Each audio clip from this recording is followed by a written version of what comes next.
Keyingi qissamiz hop Sufyan as-Savriyni oldiga bir Sufyan ibn Uyaynani oldiga bir kishi kelgan ekan. Aytgan ekan: "Ashku ilayka min fulanatin ya'ni imra'atahu." Men xotinimdan shikoyat qilaman sizga degan. Ya'ni shunday bir mushkulali ayol. Tinmay muammo chiqarib yotadi. Aytganki, men ana adallul ashya'i 'indaha va ahqariha. Men xotinimning nazdida eng bir razil narsalariman va eng bir haqiraman degan. Ya'ni hech bir tiyinga ilmaydi meni xotinim deganda. Mana shunaqangi bo'lsa, xotini erkak kishi uyga kelgan paytda, uydan chiqqan paytda xotini e'tibor bermasa, qayerga ketyapsizlar, qayerdan kelyapsiz, yaxshi keldingizmi, umuman holidan xabar olmasa, ya'ni hech narsa qizig'i yo'q bo'lsa eridida, unaqangi xotin bilan yashab bo'ladimi? Uni bir tiyinga ilmasa. Keyin Sufyon ibn Uyayna boshini biroz quyi solib, o'ylanib turganda, so'ngra boshini ko'tarib aytganki: "La'allaka raghibta ilayha litazdada 'izzan." Sen unga uylanayotgan paytingda azizlikda ziyoda bo'lishligi uchun, ya'ni azizlikka erishishligi uchun uylanganmiding degan. Unga rag'bat qilganmiding degan. Shunda aytganki, "Ha" degan. Keyin aytganlarki: "Man zahaba ila al-'izzi ubtuliya biz-zul." Kim izzatni talab qilib borsa, ya'ni Allohdan boshqa narsadan, ya'ni Allohdan boshqalardan izzatni talab qilib borsa, xorlik bilan balolanadi deganlar. Subhanalloh, bu hayot qoidasi. Kim Allohdan boshqasidan azizlikni istasa, xorlik bilan, kim Allohdan boshqasidan boylikni istasa, kambag'allik bilan va yana qo'shib ketaverasiz. Ya'ni aksi bilan balolanadi. Shuni aytganlarki, "Va man zahaba ila al-mal ubtuliya bil faqr." Kim molni deb borsa, ya'ni faqatgina molni deb borsa, faqirlik bilan balolanadi. "Va man zahaba ila ad-din yajma'u Allahu lahu al-'izza wal mala ma'a ad-din." Kim dinni deb borsa, Alloh taolo unga izzatni ham, molni ham dinni bilan birga qo'shib jamlab beradi deganlar. So'ngra thumma ansha yuhaddithuhu faqala, keyin so'ngra davom ettirib gaplarini aytganlarki, biz 4 ta aka-uka edik deganlar Sufyon ibn Uyayna. Muhammad, Imron, Ibrohim va ana. 4 kishidik men. Muhammad, Imron va Ibrohim va men deganlar. Muhammadimiz eng kattamiz edi, Imronimiz eng kichigimiz edi, men o'rtachasi edim deganlar. Muhammad فلما أراد محمد أن يتزوج راغب في الحسب.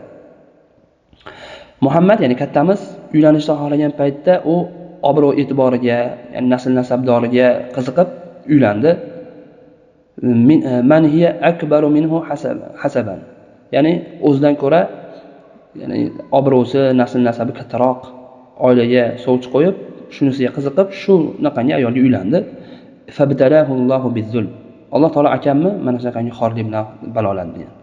Imronimiz bo'lsa kichigimiz, u puldoriga uchdi va o'zidan ko'ra moli ko'proq bo'lgan qizga uylandi. Alloh taolo uni faqirlik bilan baloladi. Akhadhu ma fi yadayhi. Akamni qo'lidagi borini ham olib ketishdi haligi urug'ladi. Unga biror bir narsa ham qoldirishmadi, ya'ni faqirlikda qolib ketdi. Fabaqitu fi amrihima. Men ikkovlarining ishlarida, ya'ni qolib ketdim degani, ya'ni fikr yuritib qolib ketdim. So'ngra biz oldimizga Ma'mar ibn Rashid degan bir kishi keldi, olim odam keldi. Men u kishiga maslahat qildim va qissamizni, ya'ni ikkita akamni holatini, akamni va ukamni holatlarini aytib berdim. Menga Yahya ibn Ja'da va hadisi Oysha. Yahya ibn Ja'da bilan Oysha radhiyallohu anhoning hadislarini aytib berdilar. Haligi Ma'mar ibn Rashid. Mana shu olim kelgan paytda shunaqa bo'ldi. Akam uylanuvdi xorlik bilan, ukam uylanuvdi kambag'allik bilan balolandi deb qissani aytib berganlar-da akalarim. Haligi olim bo'lsa ikkita hadisni keltirgan. Amma hadisu Yahya ibn Ja'daning hadisi bo'lsa, unda Rasululloh sollallohu alayhi vasallam aytganlarki, tunkahul mar'atu ala arba'. Ayol kishi 4 ta xislati uchun uylanadi. Ala diniha va hasabiha va maliha va jamaliha. Dini va obro' e'tibori va moli va chiroyi uchun uylanadi.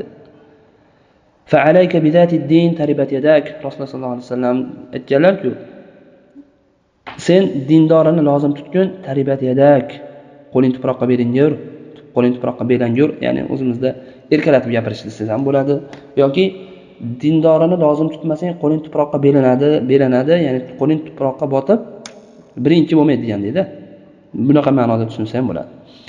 Ikkinchi hadis, ya'ni hali olim kishi aytib beryapti. Oysha radhiyallohu anhoning hadislariki, Rasululloh sollallohu alayhi vasallam aytganlar: "A'zamun nisa'i barakatan aysaruhunna mu'natan."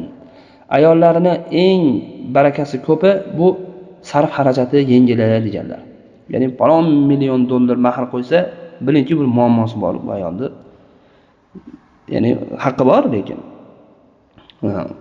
Alloh taolo qiyintor bo'lsa ham, ya'ni har qancha tog'dek mahr bo'lsa ham mumkin degan. Ya'ni haqqi bor talab qilishlikka. Lekin mumkin degani endi so'raversin degani emas. Chunki Rasululloh sollallohu alayhi vasallam ishora qilib aytibdilar, eng barakali ayol bu sarf xarajati oz ayol. Keyin Sufyon ibn Uyayna aytadi: "Faqtartu li nafsi ad-din wa takhfif al-dhahri iqtida'an bi sunnati nabiyillah sallallohu alayhi vasallam fajama'a Allahu li al-mala ma'a ad-din." Men o'zimga dindorini ixtiyor qildim va sarf xarajati yengillatishlikni ixtiyor qildim. Rasululloh sollallohu alayhi vasallam sunnatlariga ergashib, Alloh taolo menga molni din bilan birga qo'shib jamlab berdi, dedilar Sufyon ibn Uyayna. Bizlar ibratli qilsa, inson hayot qoidasi shunday qilish kerakki, nima? Hozir bu xotinda aytilyapti ekan, ya'ni xotinda moli, jamoli, hasabi, ya'ni jamoli chiroyli, hasabi, obro' e'tibori va dini to'rtta narsasi uchun uylanilyapti. Bunda Rasululloh sollallohu alayhi vasallam bizga dindorini tanladyaptilar. Har qanday narsada siz nimani istayotgan bo'lsangiz, diningizni rivojlanishi, diningiz salomat bo'lishligini istang. Bir joyga borib yashamoqchi bo'lsangiz ham diningiz salomat bo'ladigan joyda yashashlikka, farzandlaringizni tarbiyasi, ya'ni farzandlaringiz dinda ulg'ayadimi, shu narsalarni ixtiyor qilish kerak. Ya'ni dinni birinchi o'ringa qo'yaversangiz, Alloh taolo o'zi qolgan narsalarni shunga o'zi ergashtirib olib beraveradi. Bu dinda tushirgan zot, butun borliqni yaratgan zot. U pulda, obro' e'tiborda, izzatda, chiroyli egasi, bu narsalarni beruvchi zot Alloh taolo. Biz dinimizni birinchi o'ringa qo'ysak,